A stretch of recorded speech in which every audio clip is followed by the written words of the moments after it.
Hello and welcome to a presentation of the 1986 Matchbox Robotech line. Today you'll be seeing product in three categories. You'll see them in the collector series of boys' toys, action figures, and girls' toys. Now I'd like to begin with the collector series of Robotech product, and it begins with Mecha. The Battloids are 3.5-inch die-cast, fully posable replicas of the Mecha in the Robotech Defense Force Army. There are 8 different styles in the line from 2 different squadrons. There's the Tactical Corps and the Civil Defense Corps. The packaging clearly shows the Robotech logo as well as the detailed action of the product. Each package has a data card which shows specifications of each one of the 8 Robotech Battloids. There are the Mach 2, there's Excalibur, Radar X, make some more room here. Here's another version of Radar X. And Gladiator. These are being delivered into key markets in 1985 and be shipped nationwide beginning in January 1986. The next product I'd like to talk to you about is the Veritech Fighters. There are 3 Veritech Fighters in our collector's series. The Veritech Fighter is the key piece of mecha in the Robotech saga and is used by Rick Hunter, the star of the show. The Veritech Fighter is a transformable piece of mecha which converts from being a fighter, as you see in Max Sterling's blue version. The red version here is in Guardian mode, and this white one is in Battloid mode. It's a fully transformable robot where you simply convert the figure into different configurations. It transforms like so into Guardian mode.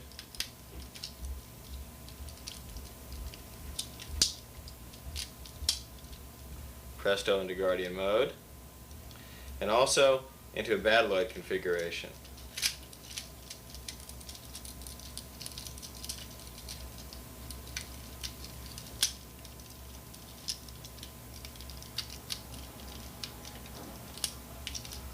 Like so. Each product is packed in a window box, which clearly shows the Battloid configuration and cross-sells the accessories as well as the data card for the individual Robotech product and other accessories in the Robotech Collector Series line. The 3 products offered are Rick Hunter's Veritech Fighter, which is the white one, Miria, a woman's red Veritech Fighter, and Max Sterling's blue Veritech Fighter. The key piece of mecha, or machinery, in the Robotech series is the SDF-1. That is a battle fortress that measures 4 miles long and 1.75 miles wide and has a crew of 30,000. This is the spaceship that fell to Earth in the first stories of Robotech that the humans converted for use in their own armies and defenses of Earth. And what happens is that the Zentradi warriors come to Earth to recapture the SDF-1 spaceship from the humans and capture the Protoculture factory from it. And after they finish getting destroyed by the humans, the Robotech Masters come to Earth to capture the SDF-1. And they don't do very well either. They lose also to the humans.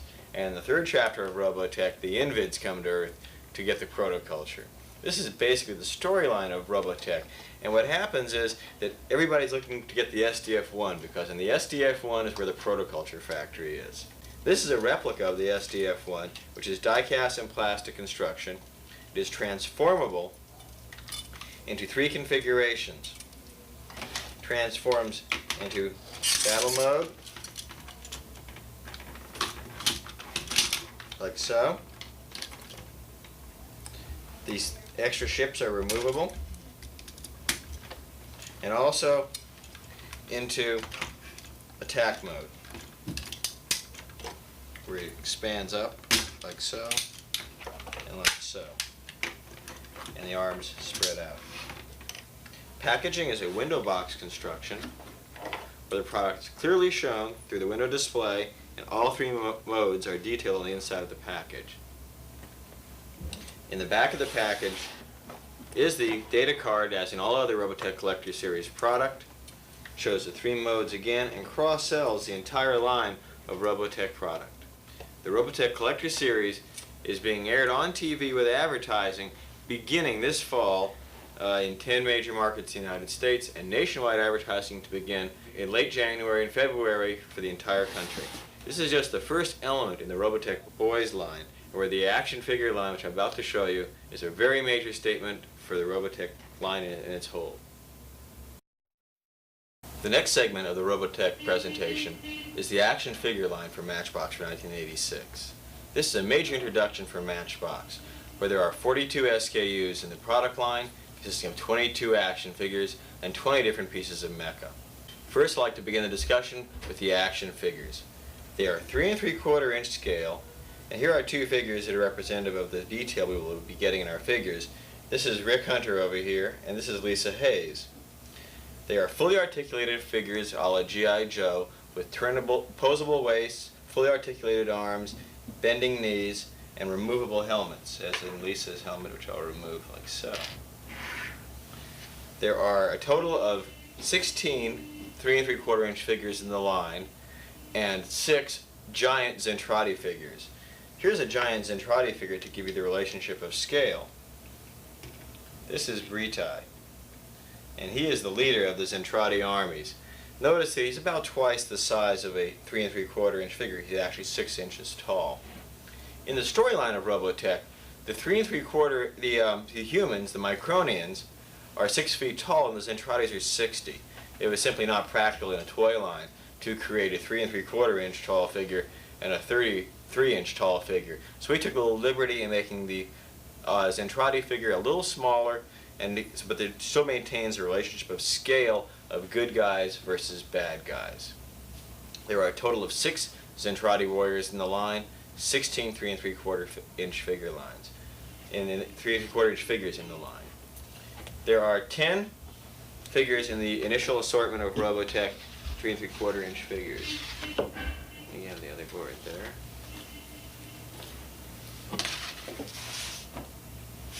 Beginning from left to right,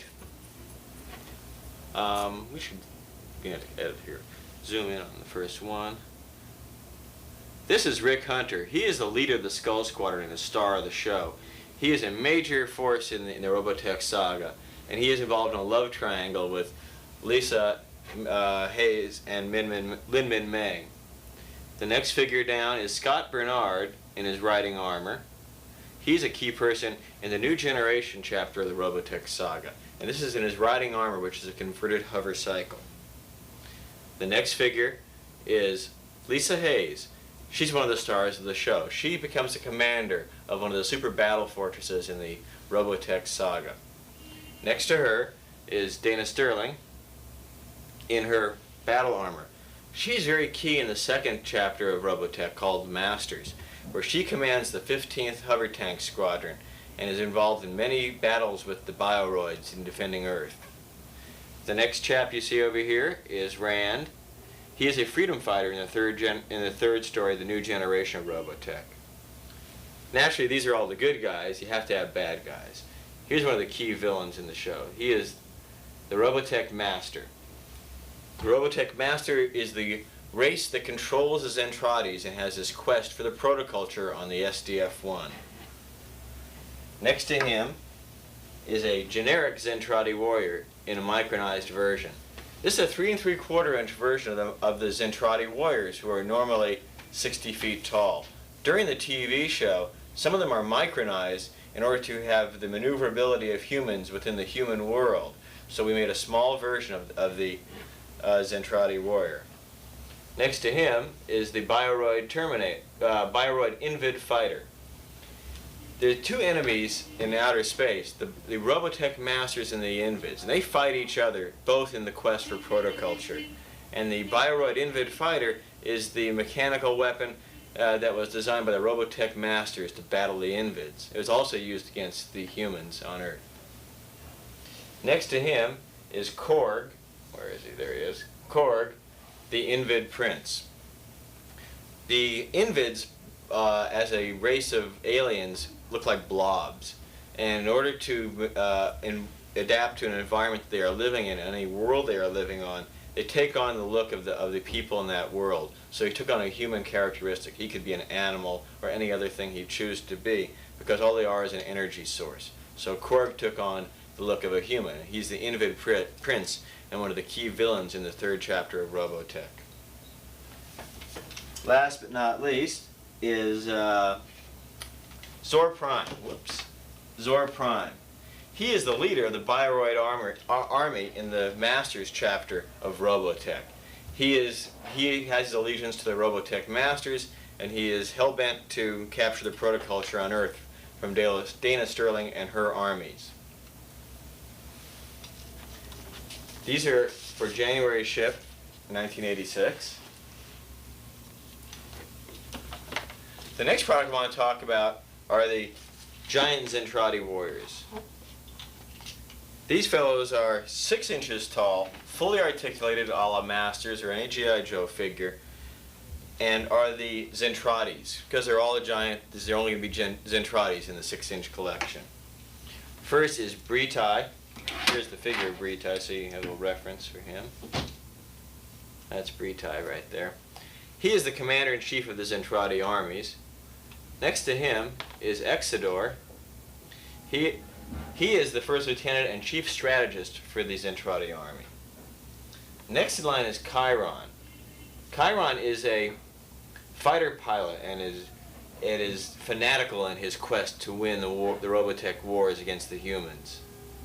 Next is the supreme leader of the Zentradi race, and he is named Dolza. And the last character you see here is the Zentradi warrior in a 6-inch version. Not shown, because somehow I missed the rendering, is a 6-inch version of Miria. She is a Zentradi in the story. These two are for January ship. The mid-year introductions of the Robotech line is an additional selection of 6 3 3/4 inch figures. Beginning again on the left, we have Roy Fokker. Roy Fokker is an inspiration for the Robotech story. He is the hottest fighter pilot in the Robotech army until Rick Hunter comes on board. Rick Hunter idolizes him and his skills and is a real influence in the spirit of the Robotech Defense Force.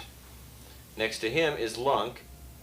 Lunk is a freedom fighter in the New Generation story of Robotech. He began as a traitor to the armies, and in his guilt for that, he then becomes a freedom fighter in civilian life. Next to him is the right wing man in the Skull Squadron of Rick Hunter, is Max Sterling. He's a very good fighter pilot, and he's constantly in battle with Miria, the Zentradi, and always beating her in battle. There's more to that story in a minute. Next is Lin Min Mei, the darling of the Robotech saga. She begins in the story by her Chinese restaurant where she lives on Earth being sucked up into outer space and becomes part of the SDF-1. Once on board the SDF-1, she's involved in a beauty contest and wins it, and eventually has a career as a rock star, rock singer. And that carries on throughout the entire show. Next to her is Rook Bartley, a freedom fighter in the New Generation, 3rd chapter of Robotech. And last but not least is a 3 3/4 inch version of Miria. That's an interesting story about Miria that's important in the Robotech saga. What goes on with Miria is, she is so angry at Max Sterling that she wants to kill him. So in order to do that, she gets micronized to 3 3/4 inches to infiltrate the SDF-1. Once on board the SDF-1, her hatred for Max turns into love, and they eventually get married and have a daughter who happens to be named Dana Sterling. Sound familiar? She's the person in the 2nd story of Robotech who's a star. These are planned for May introduction. The packaging for the action figure line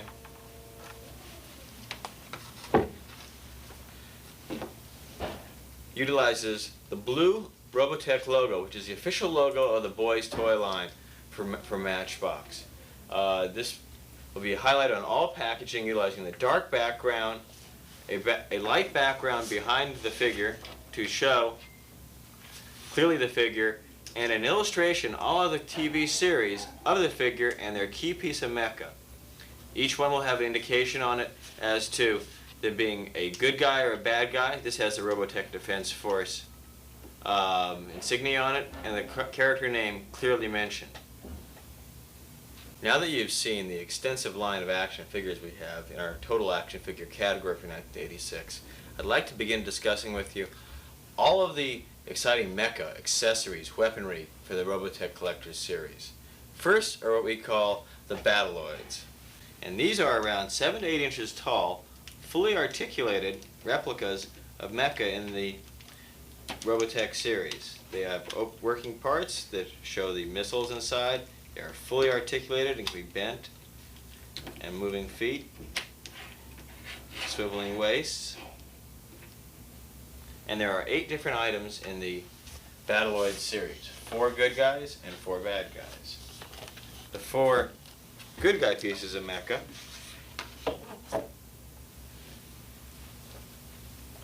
beginning over here is Gladiator,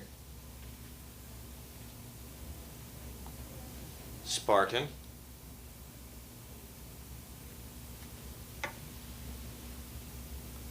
Raider X, and Excalibur. There are also 4 bad guy pieces of mecha in the line, beginning from left to right. This is an Invid scout ship. It looks kind of like a crab. It's a very exciting piece of mecha. This is used to scout out the freedom fighters in the new generation, and also just has scanning equipment to locate protoculture. The next item is the female version of Zentradi powered armor. The Zentradi army is divided into both male and female divisions. Neither of the two mix as in with the modern day American army. So each one of them has their own set of colors, and the purple is used for the Zentradi female armored divisions. Next we have the Bioroid Terminator. This is a giant piece of mecha which is used by Zor Prime to fight against the Robotech, in the Masters series against Dana Sterling. And last but not least is the male version of Zentradi powered armor. There are a total of 8 items in the Battloid series for shipment in February '86. The next product is the Cyclone Cycle. Here's a rendering of the blue version of it. Here's the actual product. It is designed for use with a 3 3/4 inch action figure. It has pneumatic rolling tires and is a replica of the key piece of mecha in the 3rd story of Robotech, which is used for the freedom fighters to fight the Invids with. It has box packaging, and here's a comp of the packaging for the box.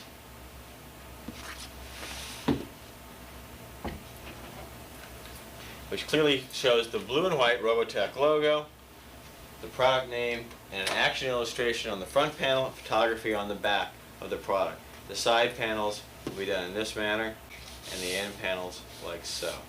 This too is a January ship item, the Robotech line. This is the key vehicle that the Bioroids use in the 2nd chapter, the Masters chapter of Robotech. It is a hovercraft. And the hovercraft is designed to accept both 3 3/4 and 6 inch figures.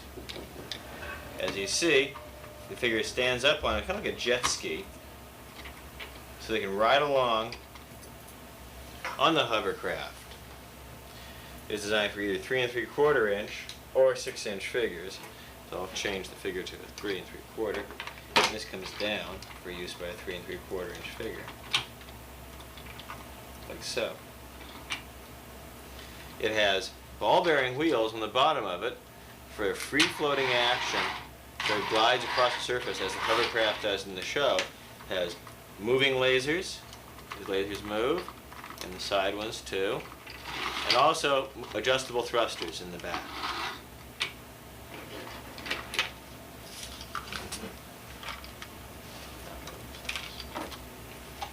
The next item is the tank weapon used by the Zentradi army. It is the Tactical Battle Pod. They are a very exciting looking piece of mecha. They have moving guns that are articulated. Also with the Tactical Battle Pod, it pivots and has spring-loaded legs. As a Tactical Battle Pod moves in the show, it bounces along, kind of like a kangaroo. So what we'll do in the tactical battle pod is spring load the legs so they pop back as they do in flight, so the child feels the rebound action of bouncing along in battle, and is also designed to accept a 3 3/4 inch action figure. Fully detailed, fully assembled accessories for a 3 3/4 inch action figure line. The next item is the Invid Shock Trooper. Very nasty looking piece of machinery. This is the key weapon that the Invids use to fight the humans in the Robotech saga. It is fully articulated. It has working claws that open and close to grab an action figure. It is designed to open up to accept a 3 3/4 inch action figure inside it. So in other words, Korg, the Invid Prince, can be put inside here. And also in some of the episodes of Robotech, the humans take over control of a few of the shock troopers in battle also. It is transformable into flight configuration where the legs kick back and fold up for aerodynamics, and the arms fold back like so, allowing it for flight. So this is the shock trooper in flight configuration. These all point the same direction, so you can attack. That is the Invid shock trooper. Like, in my opinion, one of the nastier looking toys in the line. The next item I'd like to talk about is the Zentradi Officer's Battle Pod. You know how they say that in any man's army rank has its privileges? Well, that holds true for Zentradi's too. The Zentradi officers get a much nastier looking battle pod, which has heavier armament, heavier armor on the legs, stronger, more powerful laser guns, higher visibility canopy for quick access and getting out of there. Fully articulated, again, the spring action and posable lasers. This is fully assembled and again has the spring action legs. Now getting on to some of the key pieces of mecha in the Robotech Defense Force. This is the Hovertank that Dana Sterling pilots in the show.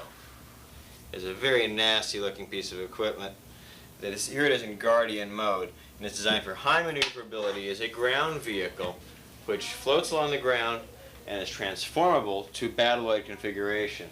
This is a transformable piece of mecha where the gun becomes removable and turns into a hand laser.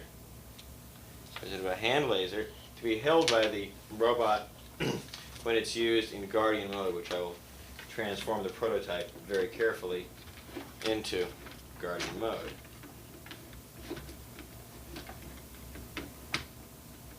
Obviously, I can be a little bit more abusive to a production model than I can to a handmade prototype.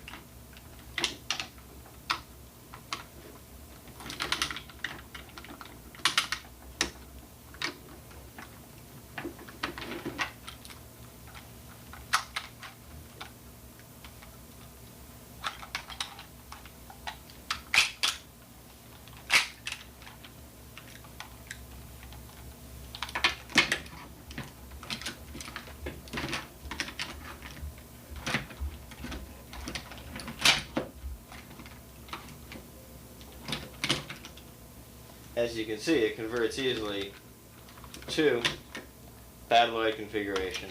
The hands pop out and the guns are shown.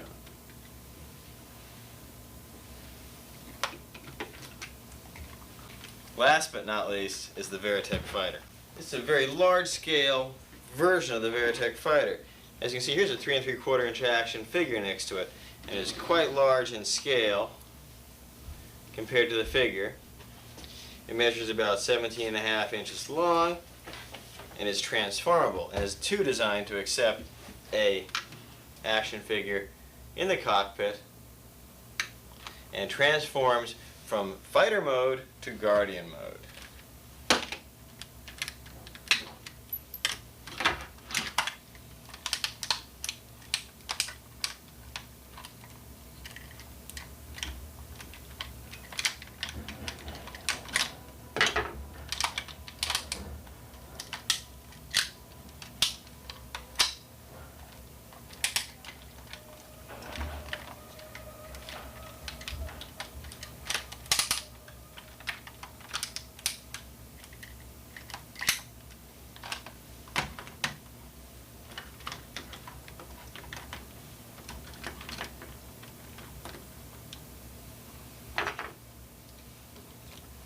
So, oops.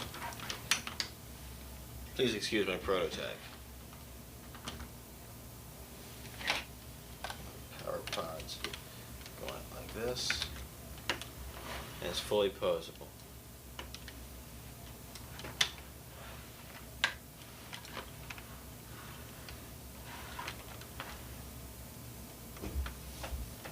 These are scheduled for February ship, both the Hovertank and the Veritech Fighter.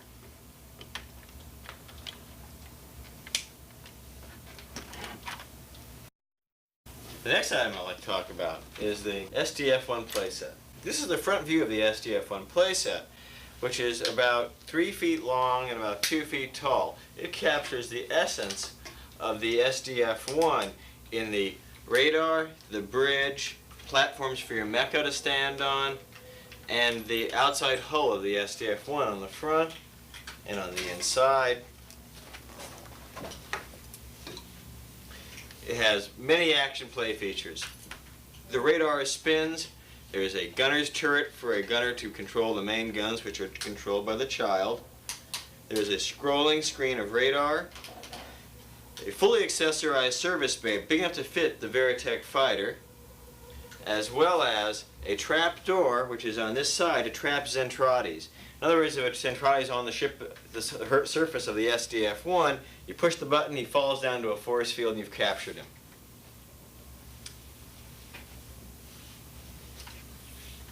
Also a working elevator to all 3 levels of the SDF-1 playset. The next item I want to talk about is a new innovation in the area of toys for action figures. It is called the Robotech Video Wars.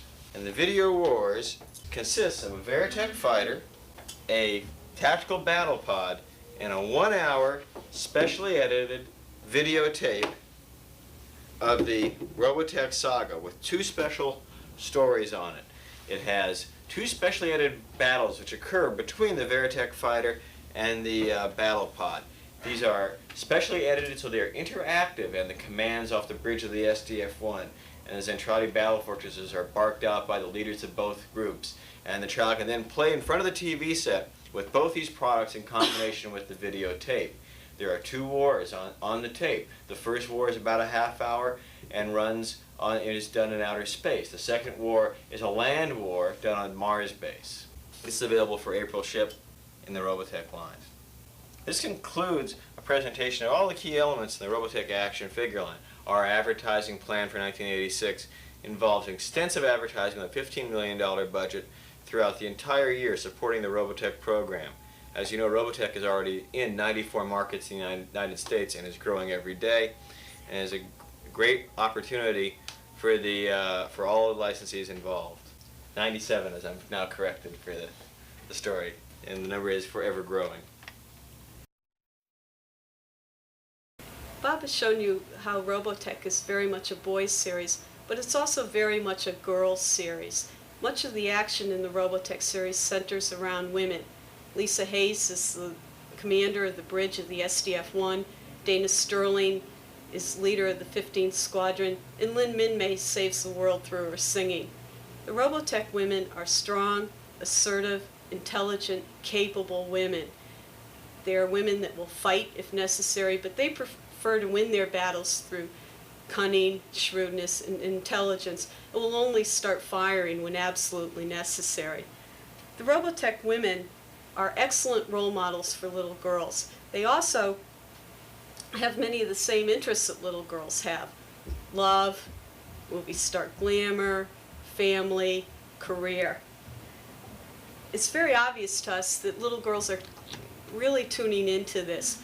Early Nielsen showed that about 40% of the Robotech audience is female. Comico, the comic book company that produces the Robotech comic books, is getting fan mail from about 50% of females from little girls. Little girls are very much interested in the love relationship between Rick and Lisa, and Rick and Minmay. They're interested in Dana's career, and they're interested in the whole Robotech saga and how all these characters interrelate. For 1986, we'll be introducing a line of 11.5-inch fashion dolls. These fashion dolls are key characters in the Robotech series. The outfits are from key episodes in the Robotech series, and the vehicles and environments are from key episodes in the Robotech series. Items that the little girls see over and over and over again every day on the show. The bodies on the dolls are a little different than quote-unquote Barbie bodies. The Barbie dolls are very angular. Robotech doll bodies are toned and fit, and quite frankly, rather Christy Brinkley-ish. I'd like to show you the Robotech dolls now. The first one is Lin Min Mei. Lin Min Mei is the darling of the Robotech series. She's a 16-year-old Chinese girl who enters the Miss Macross contest, much to her surprise wins, and goes on to singing and movie stardom. Min Mei saves the world through her singing. She's also very much involved with Rick Hunter, a Veritech Fighter pilot.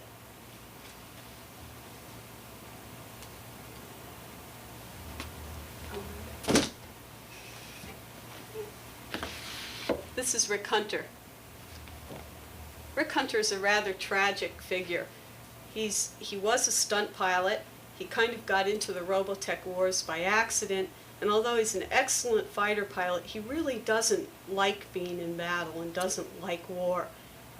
He's very much involved romantically with Lin Min Mei, but he's also very interested in the commander of the SDF-1, Lisa Hayes. Did you want more? Do you want more of that? Put that back. That's okay. Thanks.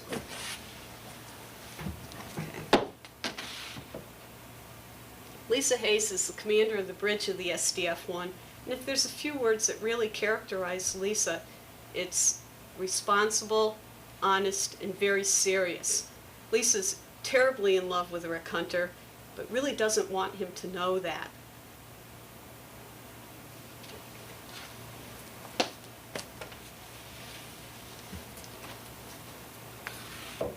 Next character is Dana Sterling. Dana Sterling is the leader of the 15th Squadron. She's also the first byproduct of a human-alien marriage. Dana is aggressive, assertive, very much likes being involved in battle, and also has some extra sensory perception that lets her know what the aliens are going to do next. Okay. The 4 basic Robotech dolls will come with 2 outfit assortments. The first one will include Dana's exercise outfit. Dana likes to exercise on the hangar of the bridge of the SDF-1.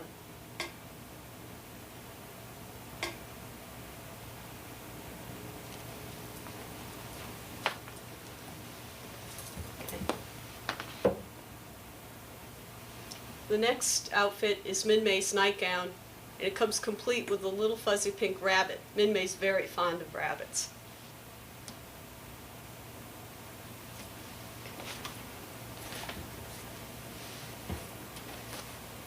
The next outfit is Min Mei's star outfit. Min Mei likes to wear this outfit because she thinks that people won't recognize her in it. Little does she realize that she calls more attention to herself. And when Min Mei opens her coat up, she has a very contemporary outfit underneath.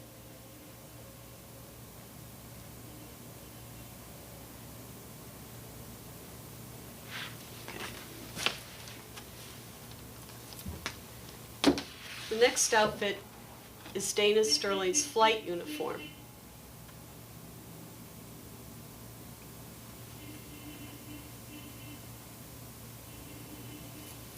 And since Dana's a bit of a flirt,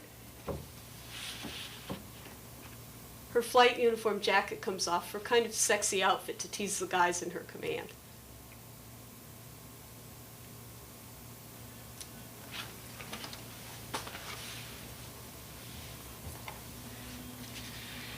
The next outfit is Lisa Hayes' street clothes.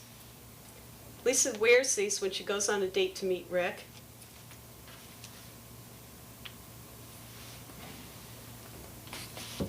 And their jacket comes off for a sexier, more nighttime type look.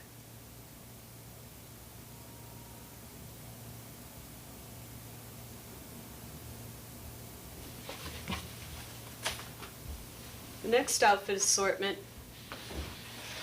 includes Dana Sterling's battle armor, which she wears into battle against the Zentradi warriors.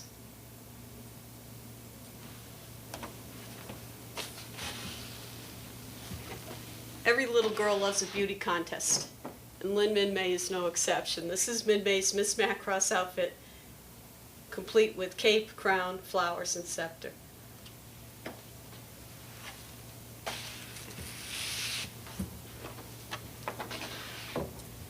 This is Rick Hunter's dress suit, complete with white scarf, which is a gift to him from Min-May, and it also gets him in big trouble with Lisa.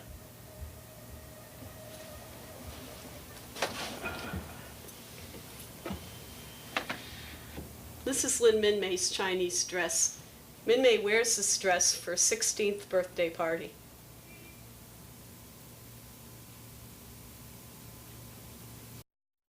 Coming up with a package that would compete with Miles and Miles of Barbie Pink and Heart Family Blue was sort of difficult. We felt we wanted a package that, one, outlined who the character was, and two, had an image that would make the character immediately recognizable. We feel that we've done this very successfully with the contemporary white grid package for the dolls that is carried through to boxed and blistered fashions.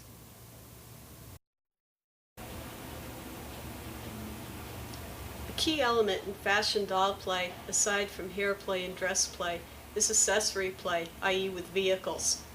This is Dana's hovercycle, and it's seen in the opening episode of every Robotech show. Dana rides her hovercycle into battle, and she'll also ride it around town or for a trip for R&R. Dana's hovercycle comes complete with a unilantern, which is a combination lantern, tape deck, and communication center, a backpack, sunglasses, and a thermos.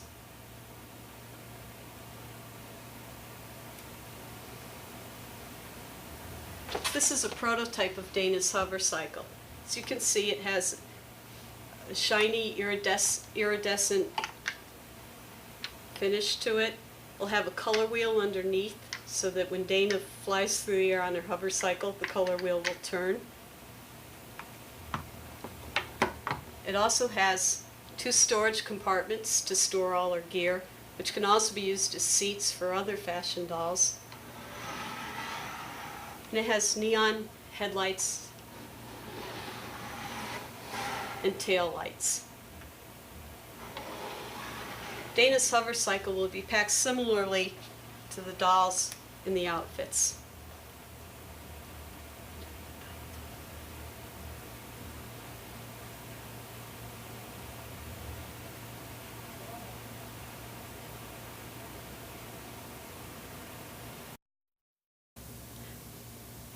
The next item in the Robotech accessories line is Min-May's fan liner jet. Min-May wins this glittery gold jet as part of her prize for winning the Miss Macross contest. It has a whirring propeller, landing gear, and a step-up step, and it'll hold 2 fashion dolls. Min-May uses this jet to go to all her concert engagements and also uses it to just fly around with Rick.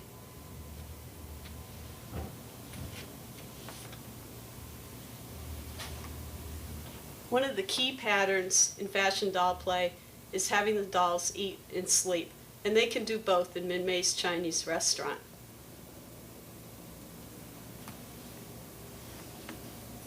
The first level of the restaurant is where a lot of the Robotech characters go to meet. They have dinner there, they have parties there, they go there just to chat.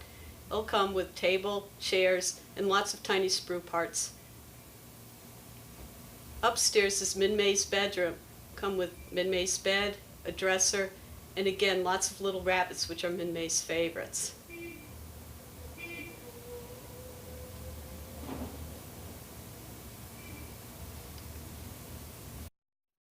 Matchbox has made a substantial commitment to the Robotech girls line. All told, there's 17 SKUs in the line. 4 dolls, 2 outfit assortments, 5 outfits in each assortment, 2 vehicles, and 1 large play environment. For 1986, Matchbox will be spending over $5 million to let little girls all across America know that Robotech is the greatest force in the universe. To see how our packaging would stand up in a retail environment, we went into a local Kmart store and set up some comp boxes. As you can see, the Robotech look stands out among the competition. The basic fashion doll assortment includes Lin Min May in her singing dress, Rick Hunter in his Veritech Fighter flight uniform, Lisa Hayes in her dress uniform, and Dana Sterling all decked out in her party dress.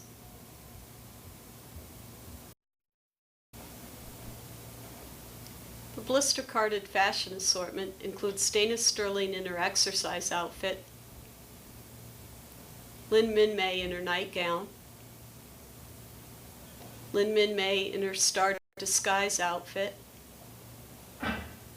Dana Sterling in her flight uniform, and Lisa Hayes in her street clothes.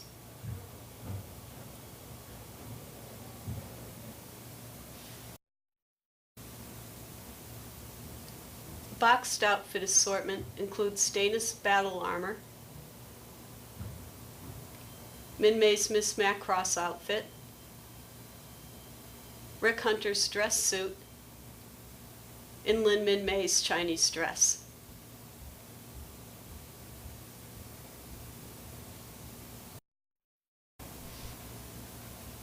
All the Robotech Girls product will be packaged in a white grid package with the Robotech logo and the character's name called out.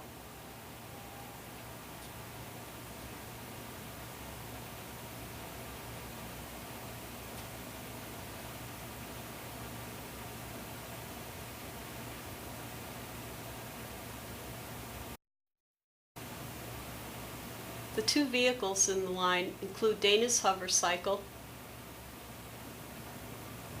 and Lin Min May's Fanliner Jet.